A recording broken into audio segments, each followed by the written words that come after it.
اچھا جی، ایک سوال کیا گیا ہے کہ زوال کے وقت نماز پڑھنا ممنوع ہے، لیکن جمعے والے دن لوگ نماز کیوں پڑھتے ہیں زوال کے وقت؟ اس کی کیا دلیل ہے؟ وضاحت فرما دیں۔ دیکھیں بھائی، مسئلہ یہ ہے کہ اس مسئلے میں سلف کے درمیان کچھ اختلاف ہے۔ اختلاف کیا ہے؟ اختلاف یہ ہے کہ صحیحین کی روایت ہے، اللہ کے پیارے نبی جناب محمد الرسول اللہ صلی اللہ علیہ وسلم نے جمعے کی نماز پڑھی، اور جمعے کی نماز پڑھ کے لوگ گھر میں پلٹے، اور ام المومنین عائشہ فرماتی ہیں جب ہم گھر میں پلٹے تو دیواروں کے سایہ نہیں تھا۔ اتنے اجلت وقت میں، اتنے اول وقت میں جمعے کی نماز ادا کی گئی، دیواروں کا سایہ نہیں بنا تھا۔ دیواروں کا سایہ نہیں بنا تھا کا مطلب یہ ہے کہ زوال ہوتے ہی جمعے کی نماز پڑھ لی گئی، اور جمعے کی نماز پڑھنے کے بعد جب واپس پلٹے تو دھوپ میں سائے بنتے ہیں، وہ سائے بننا بھی شروع نہیں ہوئے تھے، کیونکہ گھر کی جو دیوار تھی، صحن کی جو دیوار تھی، اس کا سایہ نہیں بنا تھا۔ یہ حدیث کے الفاظ صحیحین میں ہے۔ لہذا اس سے استدلال ہے کہ جمعے کے دن زوال ہوتے ہی اگر جمعے کی نماز پڑھ لی جائے تو شرعاً جائز ہے۔ یہاں سے محدثین نے ایک مسئلہ نکالا ہے، محدثین سلف صالحین نے یہاں سے ایک مسئلہ نکالا ہے، وہ یہ کہ جمعے کے دن اگر زوال کے فوراً بعد نماز کا اہتمام کیا جائے تو جو مسجد میں آنے والا ہے وہ 2 رکعت پڑھے بغیر نہ بیٹھے کی حدیث پر عمل کرنے کے لیے اس سے پہلے 2 رکعت پڑھ سکتا ہے، اس وقت بھی 2 رکعتیں پڑھ سکتا ہے۔ اس کا مطلب یہ نہیں کہ جمعے کو زوال نہیں ہوتا۔ بہت سے لوگ سمجھتے ہیں جمعے کو زوال نہیں ہوتا، یہ غلط بات ہے۔ زوال تو روزانہ ہوگا، جس دن زوال نہیں ہوگا اس دن اللہ کی طرف سے قیامت واقع ہو جائے گی۔ زوال ہوتا ہے، لیکن چونکہ جمعے کے فوراً بعد، زوال کے فوراً بعد جمعے کی نماز پڑھنے کا حکم ہے اور رسول اللہ صلی اللہ علیہ وسلم کا عمل ہے، اس لیے جو شخص آئے 2 رکعت پڑھ کے بیٹھے اس کے لیے پڑھنے کی رخصت ہے۔ اس سے استدلال کیا گیا۔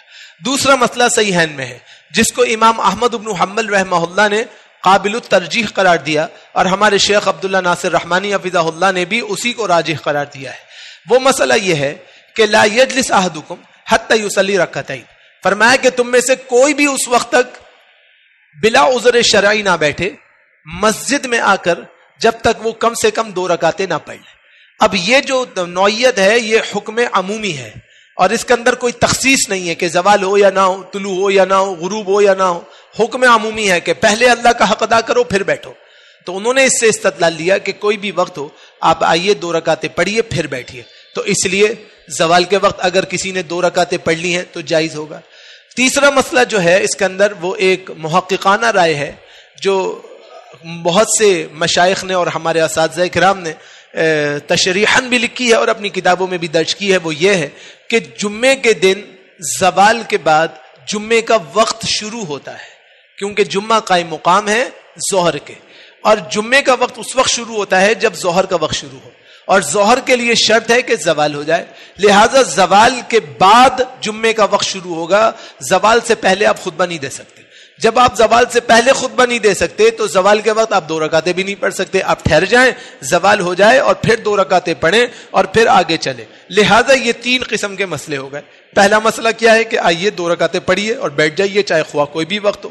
دوسرا مسئلہ کہ زوال کے فوراً بعد نماز جمعہ ہے تو خطبہ پہلے ہوگا، جب خطبہ پہلے ہوگا تو پھر ظاہر سنتیں بھی پہلے ہوں گی، رخصت مل گئی۔ اور تیسرا یہ کہ آپ زوال کے بعد ہی سنتیں پڑھیں گے، پہلے نہیں پڑھیں گے، اس میں احتیاط کریں۔ یہ 3 قسم کے مسائل ہیں۔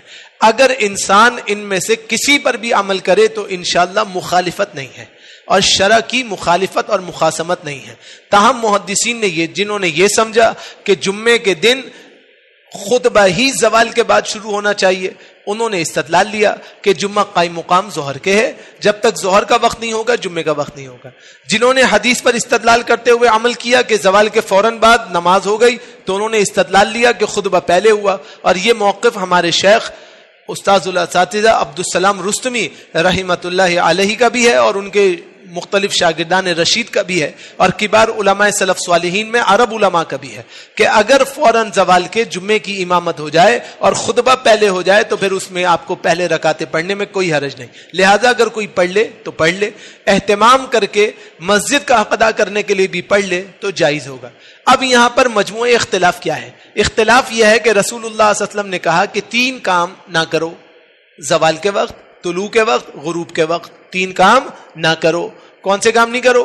نمبر 1 سجدہ نہ کرو، نمبر 2 میتوں کو نہ دفناؤ، نمبر 3 تلاوت قرآن نہ کرو۔ کیوں نہیں کرو؟ اس لیے کہ شیطان اپنی دونوں سینگوں کو سورج کے دائیں بائیں کر کے کہتا ہے اللہ دیکھو یہ مجھے سجدہ کر رہے ہیں. اس لیے فرمایا کہ طلوع کے وقت، غروب کے وقت اور زوال کے وقت مخصوص نماز نہ پڑھو، مخصوص اس وقت عمل نہ کرو. اگر عمل کر رہے تھے اور بیچ میں یہ وقت ہو گیا تو آپ جاری رکھیے. لہذا سوال کی روح سے زوال کے وقت نماز پڑھنا اسپیشلی آیا، زوال ہو رہا تھا تو اس کو چاہیے کہ رک جائے. زوال کا وقت کتنا ہوتا ہے؟ یہاں بھی ایک مغالطہ ہے. لوگ سمجھتے ہیں کہ زوال کا 10 منٹ کا وقت ہوتا ہے اور زوال کے لیے جو ہے 13 منٹ کا وقت ہوتا ہے. ایسا نہیں ہے. زوال ہونے کے لیے جو معینہ محدودہ وقت متعین ہے وہ 3 سے 4 منٹ ہے. آپ رک جائیے. اگر آپ عین زوال کے وقت آئے ہیں، عین غروب کے وقت آئے ہیں، عین طلوع کے وقت آئے ہیں اور آپ کو علم ہو جائے تو آپ اس وقت رک جائیے اور کھڑے رہیے، اس کے بعد نماز پڑھیے اور بیٹھ جائیے. اور اگر آپ اس سے پہلے آئے اور بیچ میں یہ وقت گزر گیا تو پھر کوئی حرج نہیں. اور اگر آپ آئے اور آپ نے انتظار کیا اور بعد میں پڑھا تب بھی کوئی حرج نہیں. لہذا جمعے کے دن چونکہ جمعے کی نماز فوراً زوال کے بعد پڑھنا رسول اللہ کی سنت سے ثابت ہے، لہذا اگر کوئی پہلے 2 رکعتیں پڑھ لے تو شرعاً جائز ہے، اس میں کوئی اختلاف نہیں ہے انشاءاللہ. معتکف حضرات نماز تراویح پڑھنے کے بجائے اپنے خیمے میں قرآن کی تلاوت کریں تو کیا یہ بہتر نہیں ہے؟ دیکھیں، قرآن کریم کی تلاوت کرنا بھی سنت ہے اور تراویح پڑھنا بھی سنت ہے. رسول اللہ صلی اللہ علیہ وسلم کا مبارک عمل یہ تھا کہ رسول اللہ صلی اللہ علیہ وسلم پوری رات قیام کرتے تھے. ہم سب بڑے گنہگار ہیں، بڑے عمل میں کمزور ہیں، ہم سے تراویح اکیلے پڑھی نہیں جاتی. اگر کوئی آدمی اتنا مضبوط ہو کہ وہ کہے جی میں انشاءاللہ پڑھ لوں گا تو ٹھیک ہے، پڑھ لے اپنے خیمے میں، لیکن نماز چھوڑ کے خالی تلاوت کرے یہ کچھ مناسب نہیں. نماز بھی پڑھے، تلاوت بھی کرے.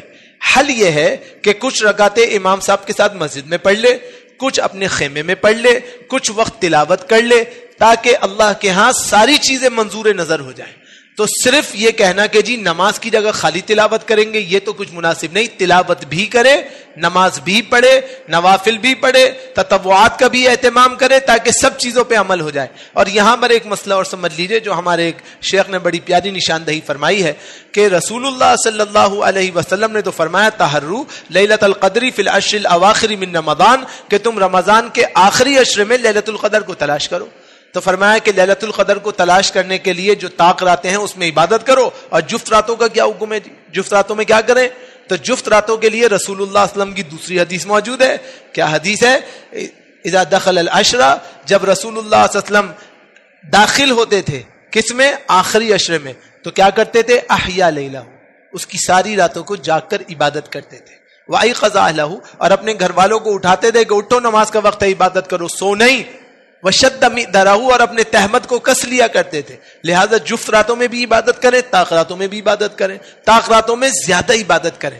لہذا اپنے خیموں میں بھی نماز پڑھیں، بہت افضل ہے، اور مسجد میں بھی پڑھیں، یہ بھی فضیلت والی ہے. لہذا دونوں کا اہتمام کریں، کچھ رکعتیں مسجد میں پڑھ لیں، کچھ خیمے میں پڑھ لیں، اور کچھ وقت تلاوت کریں تاکہ انشاءاللہ جمیعی امور پر انشاءاللہ الرحمن عمل ہو جائے. اللہ سے دعا کرتا ہوں اللہ تعالی ہم سب کو اخلاص کے ساتھ اعمال صالحہ کرنے کی توفیق نصیب فرمائے، اور جتنی عبادات ہم چھپ کے کرتے ہیں وہ بھی قبول فرمائے، اور جو ظاہراً سب کے سامنے کرتے ہیں اللہ وہ بھی قبول فرمائے، اور اللہ ہم سب کو اخلاص عطا فرمائے. اقول قولی ھذا